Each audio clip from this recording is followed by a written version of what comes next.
My father name is Nareshbhai. હું હમણાં સંસ્કાર ભારતી સ્કૂલમાં ભણું છું. મારો હાથ ડિસેબિલિટી છે. હું હમણાં મારો જન્મ મહારાષ્ટ્રમાં થયો હતો. 7/1/2010 મેં 5-6 દિવસ થઈ ગયા પછી મારા મમ્મી પપ્પાને ખબર પડી કે મારો હાથ આવો છે. પછી મારા પપ્પા મને બહુ જગ્યા પર ફરાયું, પૂના, નાસિક, શિરડી. મારા હાથમાં ડૉક્ટર લોકો કહેતા હતા કે ઓપરેશનથી પણ કસરત કરવાથી જ થશે. હું હવે રિસેસ રૂમ હમણાં જોઈન કરતી હતી, બીઆરસી ભવનમાં આવતી છું. હમણાં એ લોકો મને સહાય આપતા છે, એ ટીચર લોકો મને બહુ સહાય આપતા છે. હમણાં મારું સપનું એવું છે કે હું મોટી થઈને ડૉક્ટર બનીશ. મારા પપ્પાનું બી સપનું એવું જ છે, હું મોટી થઈને ડૉક્ટર બનીશ. હમણાં હું મોટી થઈને ડૉક્ટર બનીશ પછીથી હું મારું પેલું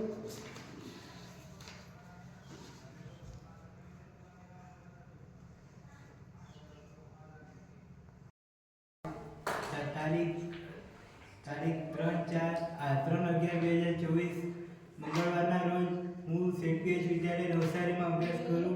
તાલુકો જલાલપુર, જિલ્લા નવસારીમાં અભ્યાસ કરું છું અને મારું નામ પાટીલ જીગ્નેશ સંજયભાઈ.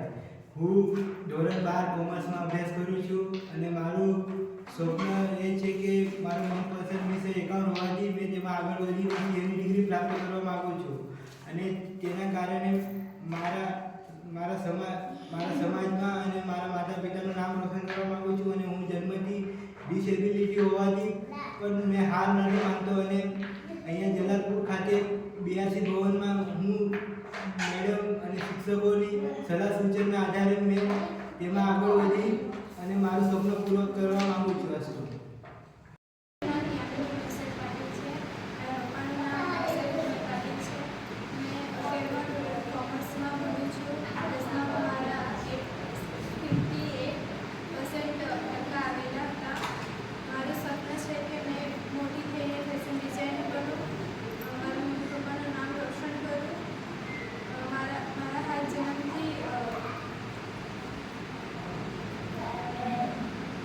अपन મારા હાથમાં જન્મથી પ્રોબ્લેમ છે. હું મારા મમ્મી પપ્પા મને ભણાવવા માગે છે. મેં કોલેજ સુધી ભણાવી પછી ફેશન ડિઝાઇનનો કોર્સ કરાવ્યો. બીઆરસી ભવન એ મને સહાય આપે છે. શિક્ષકો મને તાલીમ આપે છે. જલાલપુર ખાતે જલાલપુર